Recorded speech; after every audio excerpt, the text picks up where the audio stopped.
Hello YouTube, it is a Saturday afternoon, and normally at this time on a Saturday I am at work, but I had a flare up of my asthma today, and in order to make sure that I stay healthy I'm skipping work for the day, excused as it is.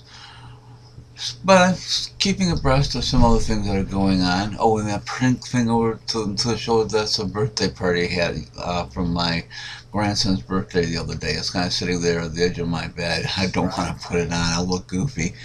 But anyhow, things I'm keeping abreast on while trying to stay calm and collected here at home today include realizing through the posts on Facebook how much crime has affected me over the past 2 years, directly and indirectly, in that we have been victims in this family, and I've known people who have been involved in crime, who have been the criminals. For instance, a brother of mine is an alcoholic and has gotten arrested again for DUI. I can't say how I know that because he's not supposed to. I'm not supposed to be aware of his events of his life because he has tried to cut me off and other members of the family. But still, that gives me great concern for his safety and the safety of others when he's out there in that intoxicated state. I'm not at all a fan of drunks.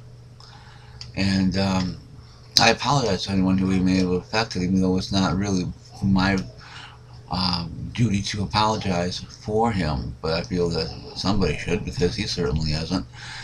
I have a cousin who was involved in a fraud and extortion case as a funeral director in this community,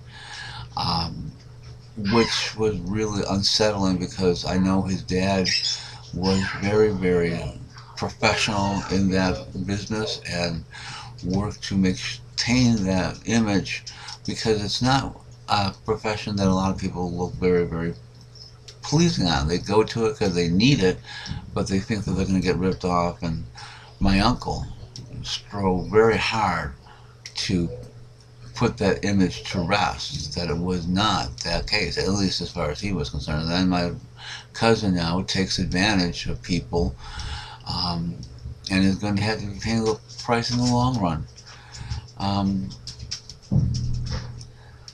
Another thing that has caught my eye is that there is a guy who I went to high school with who is now considered a, quote, person of interest in the death of his own wife, and was recently reported that he failed a polygraph test earlier today on Saturday. And this is always something to realize, that you really don't know people. I mean, I've known this individual for a number of years and always assumed that he was of high standards and above anything of this caliber. But you never know what pushes someone's buttons. But you have to look and think of the family. What kind of a funeral is this going to be?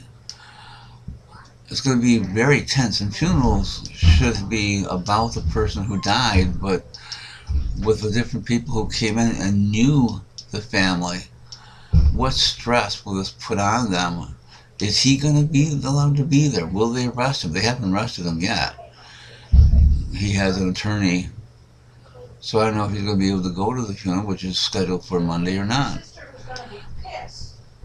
Which brings me to my question.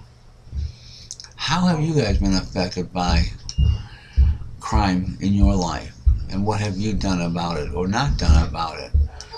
Have you ever had a situation where you have been involved in the death of a murdered individual, whether by a drunk driver or at the hands of a brutal blunt force trauma or strangulation or what have you?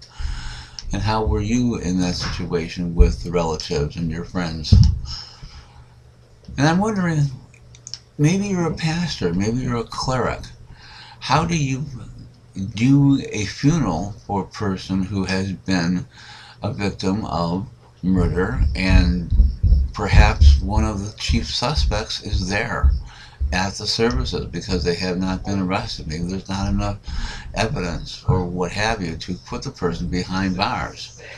Maybe they're being observed by law enforcement officials right at that time. All these stresses that come about because of someone's actions that are illegal. Those are just thoughts that I've been pondering today.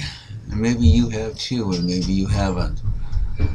But life, you really never know what's down the road. All you have is today, I guess, is the bottom line here, isn't it? Talk to y'all later. Have a great weekend.